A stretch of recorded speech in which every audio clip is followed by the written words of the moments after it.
Welcome into the CHGO White Sox podcast. On today's episode, I'm going to step out onto a ledge and be bold by giving you some bold predictions here on the CHGO White Sox podcast.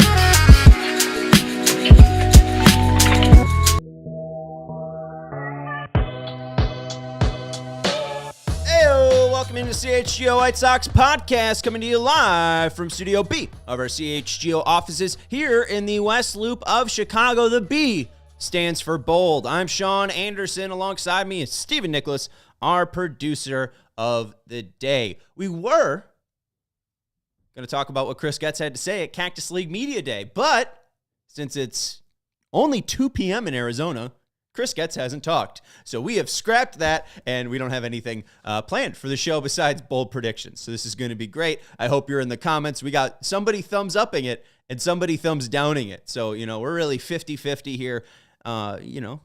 That's the White Sox vibe. Nobody is excited for this 2025 season. Steven, are you excited? I mean, if this was a Sox vibe, it would be nowhere near 500. Let's call it what it is. Yeah, right. It would be 41 likes to 121 dislikes. And yet here we are. If you didn't listen to yesterday's show, there was a great article put out by James Fegan of Sox Machine. Head over to soxmachine.com to read that. James went into depth about how far behind the Chicago White Sox are. And just to be honest with you, I'm very excited to see how this terrible, terrible team will play in 2025. Saturday will be the first spring training game for the White Sox. They'll be taking on the Padres. That's at 2 p.m. You can listen to that game on ESPN 1000. There will be 7 games broadcasted on CHSN this spring training, which seems like a little for a network that has little to no content right now. Part of the content is the 3 teams that you broadcast, and the Sox are playing in the middle of the day. The Bulls and Blackhawks aren't playing until like 5 or 7. Seems like you could probably sneak those on, but oh well. You're only getting 7 games of John Triffin and Steve Stone. Shout out to Ryan for hanging out in the chat. But overall, we're getting close to Saturday. I think Saturday at 2 o'clock, we're going to have a little chat in our Discord while the game's going on. So if you aren't a diehard, you can listen to that first spring training game with me in the diehard Discord. And if nobody wants to listen, maybe I'll just listen to it by myself. But I'm planning on being in the diehard Discord at 2 p.m. on Saturday to listen to the first spring training game. Hope you join with us. Steven's flashing the QR code on the screen right now. If you do want to join, we're talking about everything White Sox in the chat, mainly about the James Fegan article. Our guy Jared sharing that the White Sox were the worst in bat speed last year and 28th in framing. Just to be fair to the White Sox, I think part of that is just how bad and depleted the team was of talent. If you look at players who swing the bat fast on the Chicago White Sox, the only person that is near a fast, which is 75 miles per hour, a fast bat speed is Luis Robert Jr. And he won't even be on the team after this year. Outside of that, everyone's kind of like, lower 70s. Doesn't really matter too much about bat speed. It's not like an end-all, be-all stat. There is now some tracking that's going to try to track when guys are hitting the ball, like in front of the plate, if they're getting in front of stuff to pull it, if they're really late on stuff. That part of stat track is coming out, so we don't really have the full picture of most of bat swinging data. I'm surprised Andrew Vaughn wasn't up there. With bat speed? Yeah. Well, he's not athletic. Well, I didn't talk about leg speed. That much we knew, but, this guy was supposed to be a bat-first guy.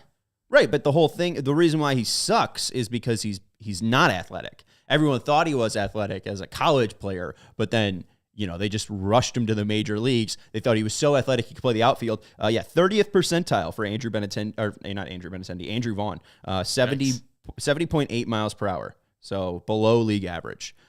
Huh. Not good. All right. Yeah. Anything else? You want any more fun stats we could drag up?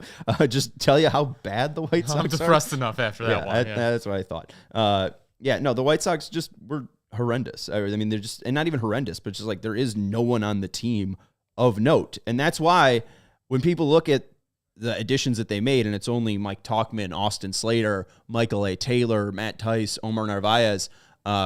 Game is also broadcasted on Marquee on Saturday. That makes no sense, Amy, with respect, because CHSN is the broadcaster of Marquee. I don't think that game's on Marquee. Is it Cubs versus Sox? No. Oh, well, all right. Right? Or am I wrong? And if it is Cubs versus Sox, that would make sense. I thought it was. Oh no, I don't know. Amy's right. I thought it was Padres for some reason. So Saturday, February 22nd, it is on Marquee. My bad. So the Cubs will be broadcasting that on Marquee. The Sox will have it on ESPN 1000. I'll probably skip the Marquee broadcast and just listen to it on 1000 because, hey, I love Len Casper and Darren Jackson. Anyways, the fastest bat speeds on the White Sox, Luis Robert Jr., 74.5. Again, fast swing rate is 75 miles per hour. Gavin Sheets, 72 miles per hour. Tommy Pham, 72 miles per hour. Paul DeJong, 71.9. Yeah. So the top two of the top five are still on the team, and it's Lenine Sosa and Luis Robert Jr. Corey Lee swings a faster bat than Andrew Vaughn. It's not a good time to be a White Sox fan. I'll tell you that much. Even if you go, Oscar Colas average bat speed was 75 miles per hour. Eloy was 73.8. Brian Ramos 72 miles per hour. But Chucky Robinson was 10th. Chucky Robinson has a faster bat speed than Brooks Baldwin, Andrew Vaughn, Andrew Benintendi. Doldrums, brother. It's not good. But also with that, too, they have 28th in framing. I think that's the whole part of Walker McKinven coming in, them bringing in Matt Tice, them bringing Omar Narvaez. We'll get to them in a second. But what Chuck Garfien has been saying on CHSN is that right now the catcher battle is mostly between who is going to step in and give them the best defense. It seems like Corey Lee is a part of that tandem, and then they're deciding which left-handed catcher, either Narvaez or Tice, will be that platoon.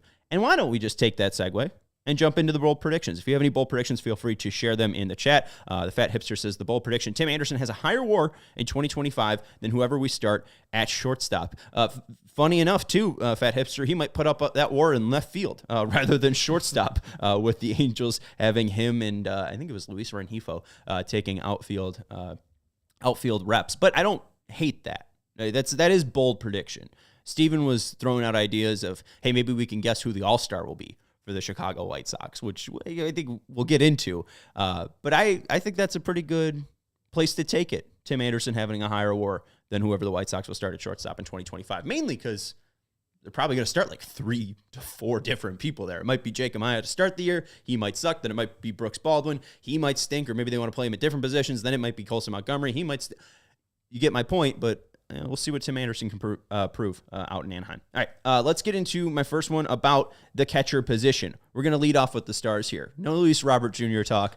No Jonathan Cannon talk. We're talking about the stars of your 2025 Chicago White Sox. Matt Tice! He will win the lefty platoon catcher position over Nomar Narvaez. The one thing that I am rooting for is Narvaez to make the team, mainly because of all of the great White Sox catchers, your Tyler Flowers, your Carlton Fisks, your AJ Pierzynski. There was never a reunion.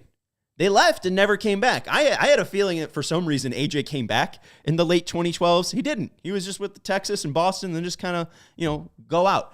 So I think it would be fun to have Omar Narvaez, out of all of the mid-2000s catchers that have played for the White Sox, be the one that has a reunion with the team. However, I think Matt Tice will win the lefty catcher platoon, and he will turn into an actual trade chip. And by that, I mean Tanner Banks level. Okay? If they're going to be trading for somebody, it will be a William Bergoya type, not too flashy with the bat, decent glove, teenager-ish. Maybe I think Bergoya was 20, but a guy that is, the 20th prospect. Okay, that's what I was going to say, 24th best prospect return type of thing. Okay. Right. It's not going to be something massive for Matt Tice, but catchers are tough to find. It's tough to find two consistent catchers that you could switch in and trust. And if Tice can fix his framing, and he's a similar bat to what he has been, a guy that has above average framing and an 80 weighted runs created plus or 80 OPS plus is like a pretty decent catcher. Yeah. Is a guy that can make it at the major league level, at least at a catcher. So I think he'll be traded by June, and I also think he'll gain confidence from the framing boost that will lead over to him hitting well at the plate. And I think Matt Tice with the White Sox, will be traded by June or July,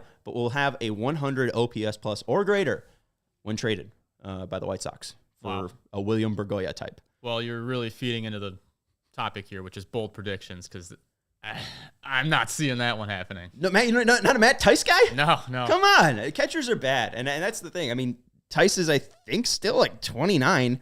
He's still got some life in it. He's got less than 29 years old for Matt Tice. When is he going to be 30? May 6th. So, yeah, I mean, he won't even be 30 when the season starts. But the one thing is 771 plate appearances. He hasn't had, even though it's been 6 years, he hasn't had a ton of time to really get his feet wet at a major league level. 53 games in 2019, 8 in 2020, 3 in 2021, 29 games, 2023, 95 games, 57 in 2024. If he gives them like a decent 50 games and he's been around an 80 OPS plus and he does have positive framing, I don't know. I think I'm talking myself into Matt Tice, but we'll all have to see how this plays out starting on Saturday. And again, my bad to Amy, who I was like, that game's not on marquee. Look at me just being loud wrong. All right. Going on into bold predictions here. Steven, they play 162 games, right? Yeah. Or they should. And if you look at the standings or the schedule, you look in April and the early part of March, there's a lot of games in the Midwest. They open in Chicago against the Los Angeles Angels. There's a ton of games in April that are either in the Midwest or Chicago. On Sox Machine, they played a clip of Will Venable saying that, we kind of have to prep for the weather that we're going to be stepping into in April. And that's why, because the White Sox are so bad, because the White Sox won't be playing for anything, and they're playing teams like the Angels or maybe who else is bad in the AL Central? I can't think. The Tigers, I think, honestly, AL Central's good now. I think the Tigers are going to fall off. One of those teams are going to fall off. I think the Royals are going to be fine. I think the Guardians are going to be fine. I think the Tigers are going to be the fall off. But let's say a game against the Tigers gets rain delayed. I think they only play 161 games this year. Wow, that's my bold prediction. Is they aren't going to go 56 and 106 because they won't make up the 162nd game. Your Chicago White Sox will go 56 and 105. I think it's going to lead up to a point where there's going to be games canceled in April. It will be too inclement to make them up in April. And because it's an AL Central game, they'll probably push it back to a September date. And then by the point they get to September, they might just say, why are we playing this? Because we're all out of contention. There's a precedent here. It's happened before. With the White Sox in 2019. White Sox and Tigers only played 161 games. Yeah, for that exact reason that you just laid out there. So, hey, might be doing it again in 2025. And I'll say this. Tiger fans will be It's way, way more likely they play 161 games than they play 163, which they've also done. Yeah. they're not getting 163 this year. I promise they won't. But didn't they get rid of the tiebreaker anyways? Oh, well, even more reason. Yeah, I think they got rid of the tiebreaker. I don't think the White Sox played the last game 163, but I think they played one of the last game. Too bad. It was fun. I like that. Yeah, it was fun. All right, we got some bold predictions in the chat. Again, Fat Hipster saying Tim Anderson has a higher WAR in 2025 than whoever we start shortstop. I do like that one. Max L saying Edgar Caro hits 20 home runs. Ryan Ambrick saying my wild prediction, Robert will be in the MVP discussion come All-Star break. Also Talkman will be the second best player on the team. And then Leonard saying bold prediction, Luis Robert stays the entire season. I will keep my thoughts on Ryan and Leonard's in a second because I do have a Luis Robert Jr. one for you after the break. But at least to Max, because we are talking Matt Tice, we are talking Corey Lee. I just don't think he'll have enough time on the actual MLB roster to hit 20 homers. If he was starting opening day, I could totally buy into that because you'll have 130, 40 games, whatever, to play at a major league level. So I could see the 20 leading up. But I don't think he's going to be called up even come May. I think that they're going to let Corey Lee ride it out. I think they're going to let Matt Tice ride it out, and I think that they're going to try to get something out of the catcher position because that really is the only place they have true value at right now. I mean, they have their future already set up, so if they could turn Corey Lee into something, boom, there's, just extra gravy on top. If you can turn Tice into something, more gravy on top. I don't know what the hell. I don't use gravy. I don't know why I'm using this in my lexicon, but regardless, Max, I don't hate where your head's going, but I do think that Carroll will miss the amount of times played. Yes, White Sox time. I do remember that one time he didn't throw a ball home. We are going to get close enough to a break to take it right now. We got to let you know about our friends over at Race CDJR, and we also got to let you know I threw away my note cards. Yeah, they're behind you. Okay, it was cornbread hemp is the other one. All right, let's take a break. We want to let you know about our friends. Did you already hit the ad break? Yeah, I hit it. Oh, okay, that's me. Yeah. During the President's Day sales event, Ray Chrysler, Dodge, Jeep, and Ram in Fox Lake, shop federally approved savings on brand new vehicles. Head to Ray CDJR on Route 12 today to choose from their huge inventory of new Chrysler, Dodge, Jeep, and Ram vehicles. And right now, take up to 18% off MSRP with a dealer discount on all new 2024 gas-powered Jeep Wrangler models, or shop over 125 vehicles priced under $20,000.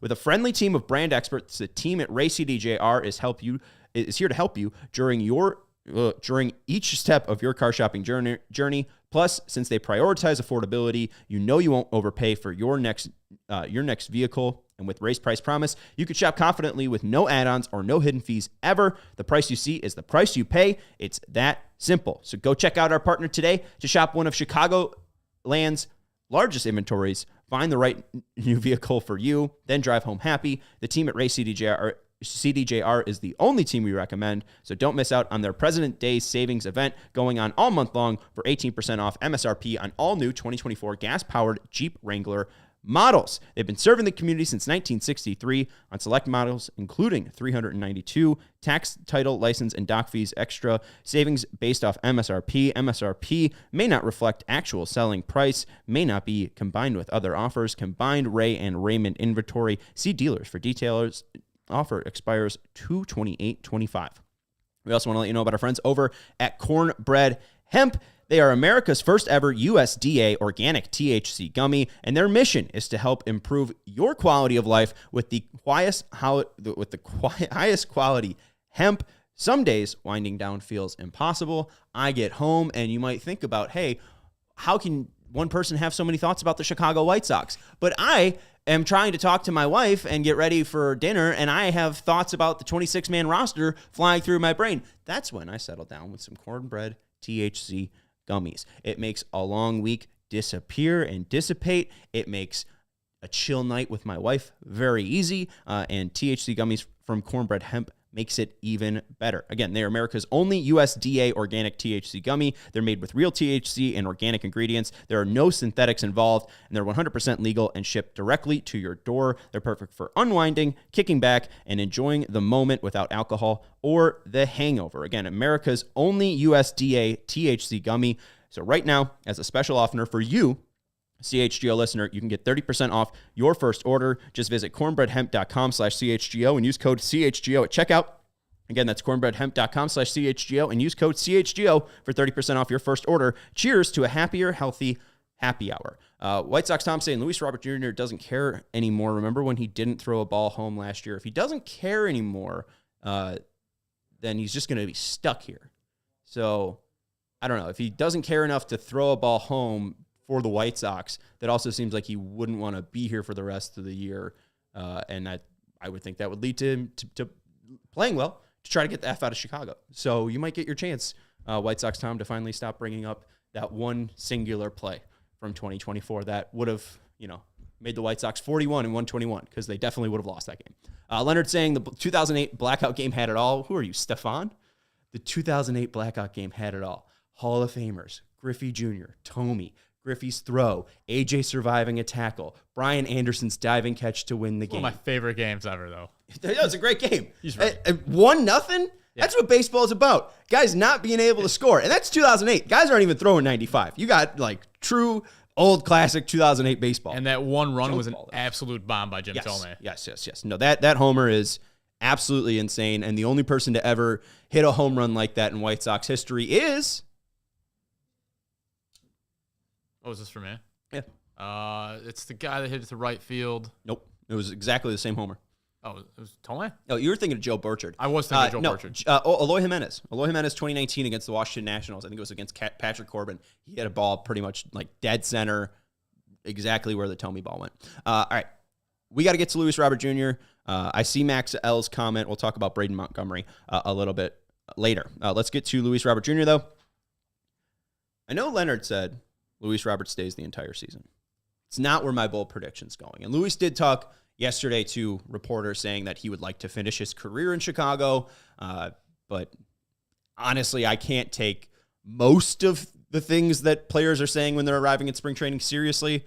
I mean, what else do you want Luis Robert Jr. to say? Why? What does it gain from him to be like, yeah, I want to get out of town?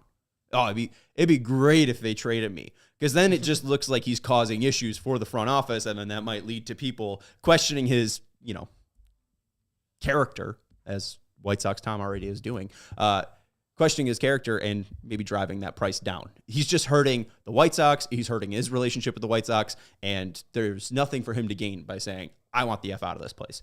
However, I do think he does want the F out of this place, and I think he is traded by the deadline. I think he's traded before the deadline. It will not be a deadline day deal, and I don't even think it's the week of the deadline. I think we're going to get probably a July deal for him, but I think it's going to be early July, because if they get any sort of deal that resembles fair value for them, I don't think they're going to play the game of will he stay healthy, will he not? Because if they get what they're offering, they've pretty much spent the entire offseason taking the gamble on building him back up to the value.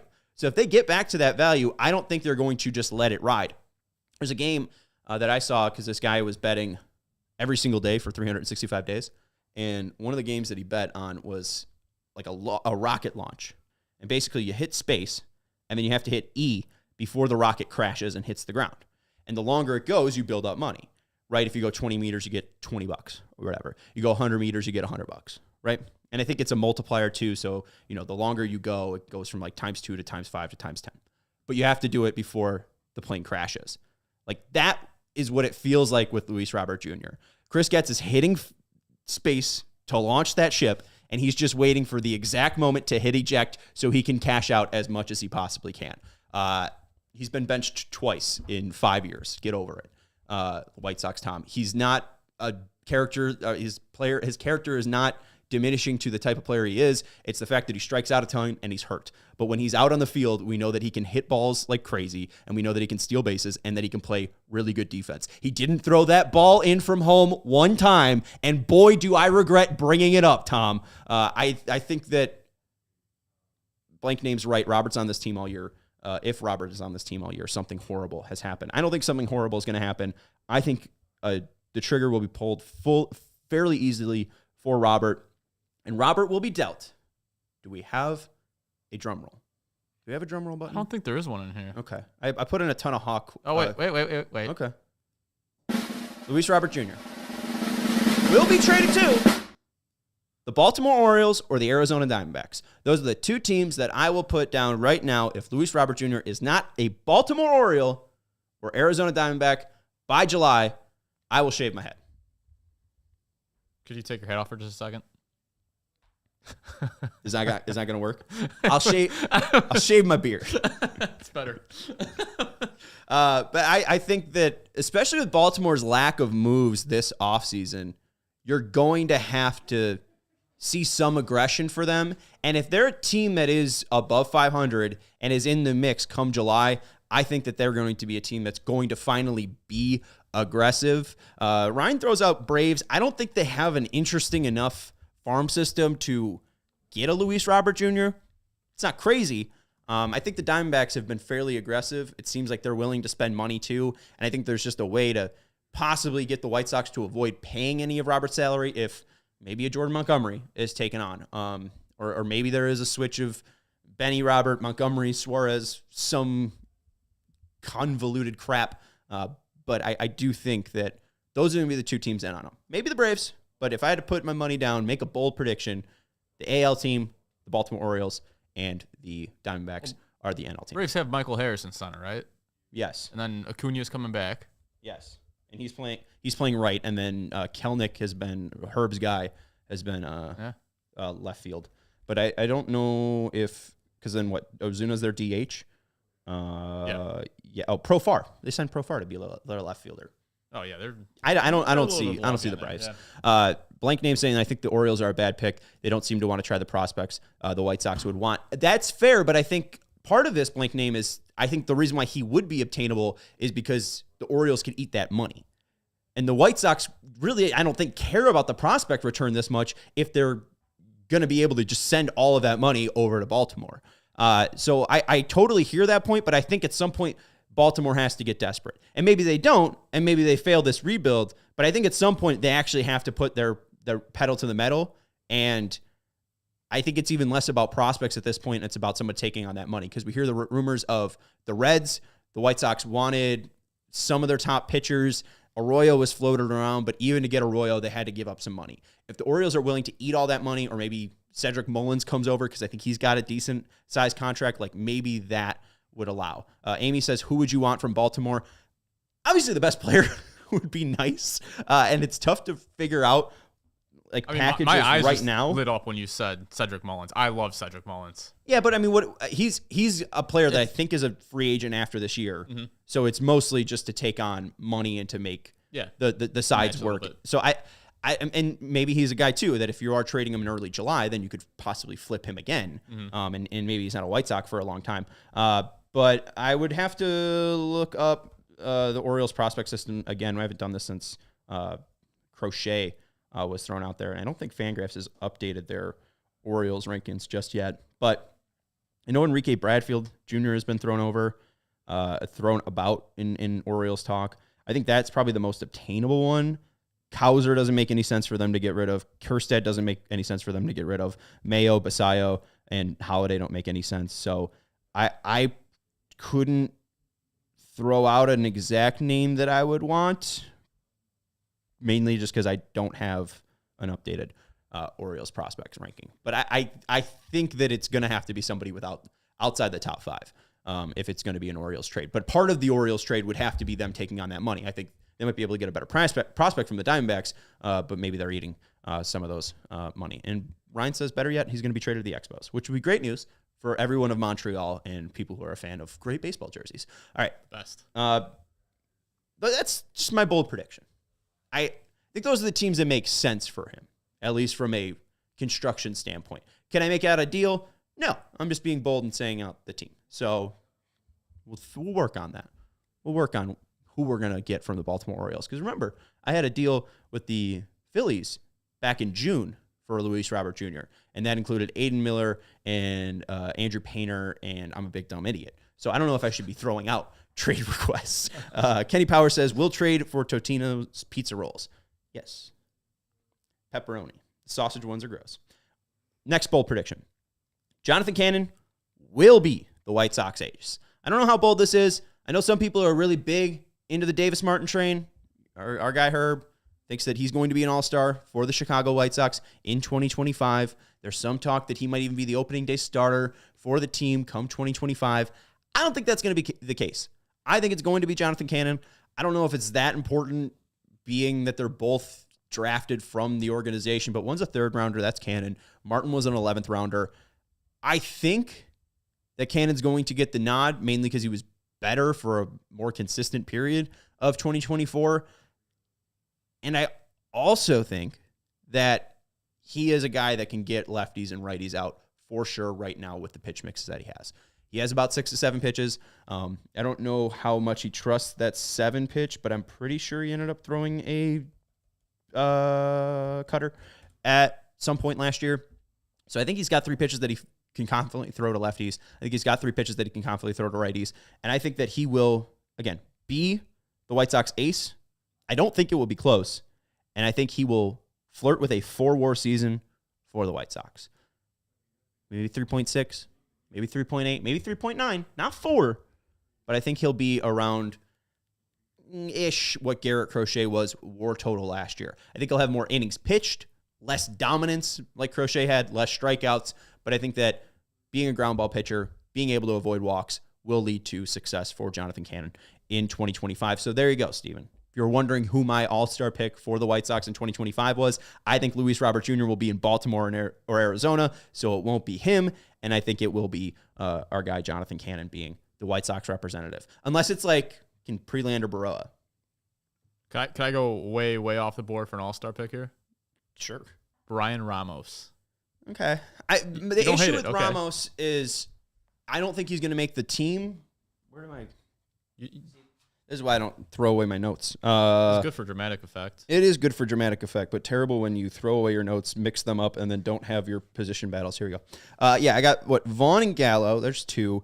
Tice and we'll call it Corey Lee. There's 4. Rojas is your 5th. Vargas is your 6th. Benny and Taylor are your 7th and 8th. Robert are your 9th. Talkman and Slater are your 10th and 11th. And then Drury's your 12th name. No, skip Drury. We'll put in Amaya there for shortstop. There's only one more spot left. For Brian Ramos. I don't think so, because here's how I think it's going to happen.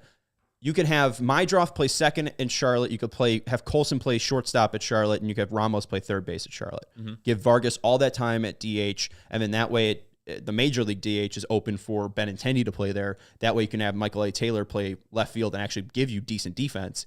So the defense would be improved. Like, I think Ramos does need a little bit more seasoning down in Charlotte, and I think it's going to be the best because you're having him play with the guys that hopefully he'll be playing with next to on the diamond in Chicago in 2026. The seasoning you think he needs, is it offensively or defensively? Both. I mean, he's athletic, and I think that there were some plays that he made like very naturally at third base. There was one play when he was called up for the Rays in like April where he charged a ball and just looked very, very natural. Amaya was DFA'd, and then he was picked up, so he is on the team.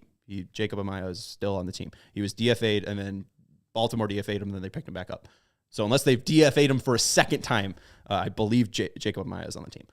He's not on the 40-man, but he's still a part of the organization. I just look at the third base depth, both on the White Sox and in the American League, and honestly, the crop of third baseman isn't what it's been before. I mean, outside of Jose Ramirez, the one superstar, I don't see too many all-star caliber players on other teams at third base, especially now Rafael Devers probably going to be a DH.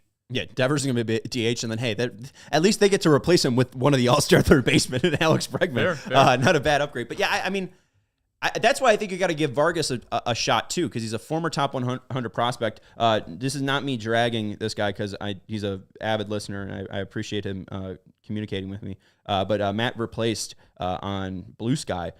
We were having a conversation, and he said, hard pass on Vargas when I threw out Vargas playing third base. They shouldn't fall victim to sunken costs incurred by Getz' terrible trade. Maybe Mydroth at second base and Rojas at third. I said, that's abandoning ship way too fast. A young kid who went from the Death Star of baseball in the Los Angeles Dodgers to the worst team ever, I think should get a little bit of slack. It seemed like he was absolutely broken down, beaten down by being traded from a team that won the World Series and trying to make it on that team to being on a team that really gave him no motivation. He came in to camp this year, loaded up. It seemed like he added 20 pounds of weight to himself. So with only 150 plate appearance sample, I'm fine with giving Vargas that run. And I think if you're going to give Vargas that run at third base, Ramos is better off just getting everyday playing time at third base in Charlotte. So I don't hate it, but I think Ramos is probably your third baseman come like July. Okay. July or August. And then maybe he's not exactly your third baseman, but there's been talk of him playing corner outfield. So maybe Ramos comes up and he's a part of the outfield if Vargas is doing decently at third base. Kenny Powers is asking any Moncada news. He is an Angel. So the left side of the infield, the right side of the infield. When you're saying the right side or left side of the infield, is it catcher point of view or pitcher point of view? I think it's catcher. Okay, so catcher point of view, left side. Yeah. So Moncada and TA are going to be the Angels' left side of the infield at third base and shortstop this year. So I don't hate the Ramos talk, but I don't think there's a rush for them to call him up. Fat Hipster throwing out a Robert Jr. trade. Robert Jr. to the Yankees for Spencer Jones and Caleb Durbin. I don't know about Spencer Jones. He completely fell off. I know the White Sox had some intrigue in him, but you look at the way that Colson Montgomery's fallen off and the way that most prospect evaluators are talking about the current crop of prospects. It's tough to get 100 names, and Spencer Jones has fallen off, I think, some of those lists completely. So, I don't know. It seems like you're trading for damaged goods. You might also be trading for damaged goods if you're the Yankees trading for Luis Robert Jr. All right. We need to get to the final other predictions. Brandon Jury. Do you know that he's on the team? I do. Oh, you do? I've done the show before. Oh, you do. You have done the show before. Brandon Jury's on the team. I don't know if he'll make the team. I didn't have him part of this list earlier, but you never know what could happen. Maybe he doesn't make the team out of camp. Maybe he starts off in Charlotte and then works his way up. But I think a healthy Brandon Jury will have a 20-plus home run season with the Chicago White Sox in 2025.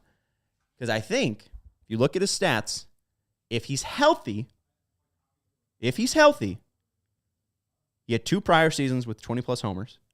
Completely fell off the table. 2? You're right. Yeah. 2. 2 with the Angels. That was with Marcus Timms. Marcus Timms leaves for the White Sox. He doesn't have his hitting coach. And he's also dealing with a hamstring. But if you look at his numbers, and I found this because, yes, I'll get to the Monty hot take in a second. With Eloy Jimenez dropping 25 pounds for some reason at the Tampa Bay Rays camp, I don't understand why he's doing that, but apparently he's getting thinner. I started looking up some old Eloy Jimenez stats.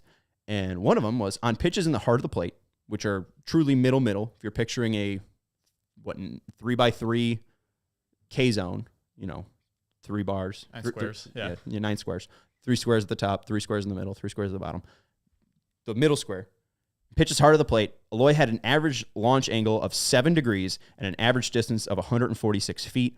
Players who have seen 200 pitches in the heart of the plate and a lower average distance than Eloy, Nicky Lopez, Naperville legend, White Sox legend, Freddie Fermin of the Royals, Sal Frelick, a power-hitting second baseman for the Brewers. I'm kidding. Vidal Brujan, who is a defensive backup for the Cubs right now, and Brandon Jury.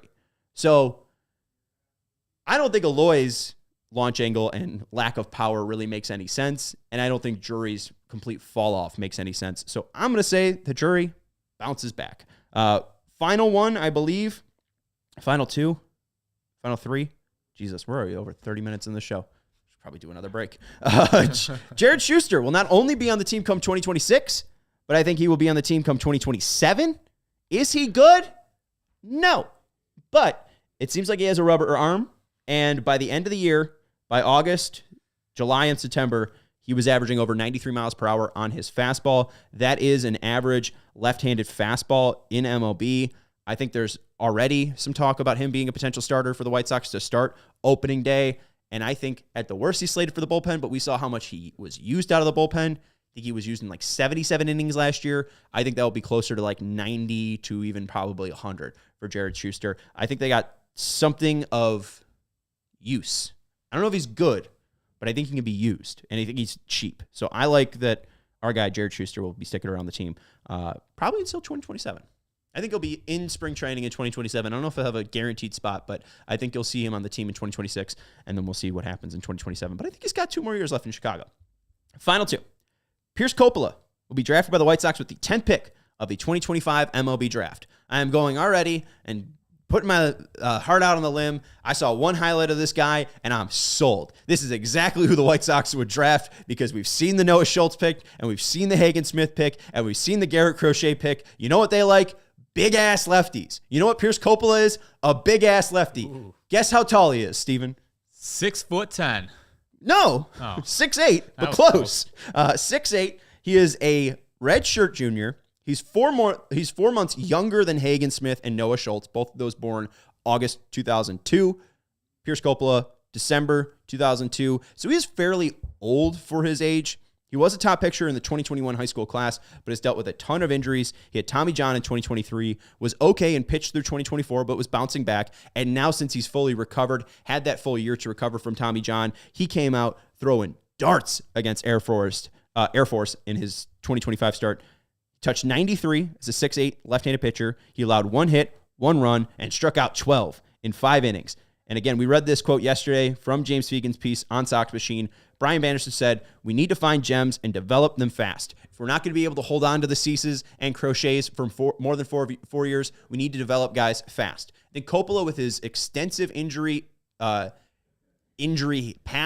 I think him being a top 10 pick would be intriguing to him. And I think they could possibly get him at a lower slot signing because of the fact that he is getting drafted higher than probably expected because of the injury concerns. But you're picking the body, you're picking what he could do if healthy. And if the White Sox are trying to be on a little bit more of an advanced timeline, a guy that's pretty much the same age as Hagen Smith and Noah Schultz, I feel like would put you there. The only thing that seems like holding back Pierce Coppola is his own body. But if he is healthy now, I think that could be a player that they end up going with.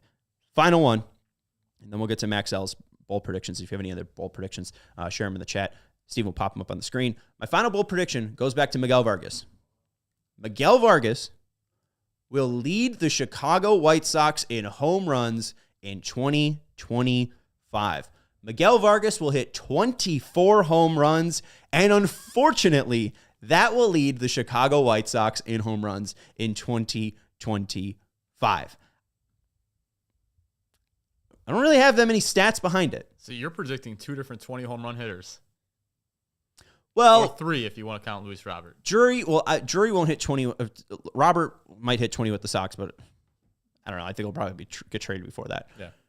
Drury is really more of a gamble. I think he could hit 20 home runs, and it might not even be with the Sox.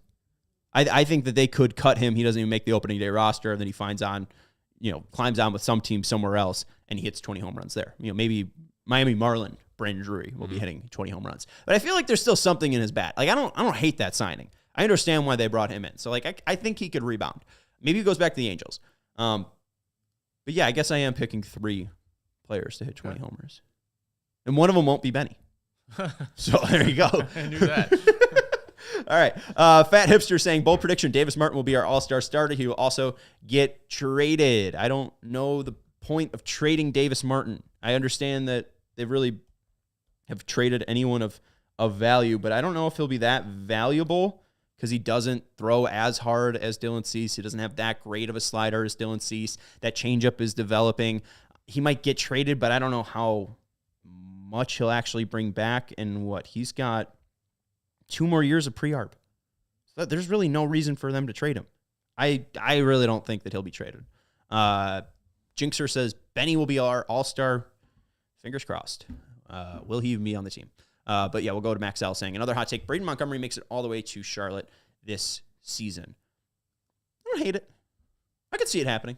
I am really intrigued by him. We'll talk about prospects on Thursday's episode. Elijah Evans of Future Sox will be joining us. We'll talk about Fangraphs, 6 prospects they put in their top 100 that are a part of the White Sox organization. Montgomery wasn't one of those, and he's been on every other list, so I think it's fair for people to think of him as a top 100 prospect.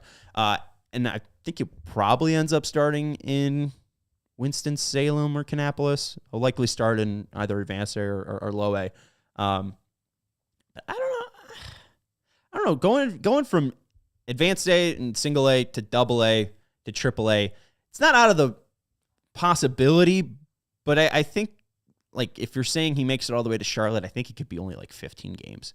I think he gets called up maybe like middle of August if he's called up to Charlotte. I don't hate it, but also Birmingham might be decent, just like they were last year, and they might leave him in Birmingham to get like playoff experience. So Max, I don't hate the idea of Braden Montgomery making it all the way to Charlotte, but I do have some hesitancy. Well, he hasn't but even it's bold. He hasn't had a minor league at bat yet, has he? Has not had a minor league at bat. Broke his ankle at the College World Series with Texas A&M and had not played since. So I think that's part of the reason why he's not on some top 100 lists. But if he was healthy and if he shows out very easily, he could just skyrocket up those lists. So I don't hate the hot take. If you have any hot takes, hit us up at CHGO_White Sox. Hit me up at Sean_W_Anderson. Like Kenny Powers is mentioning, back to the aforementioned pizza rolls, I'm going to go buy 30 boxes and stuff my face. We'll talk to you on Thursday when we talk to Elijah Evans about White Sox prospects. Thank you to Stephen Nicholas for producing the show. We'll talk to you on Thursday. Goodbye. We all silly like the mayor.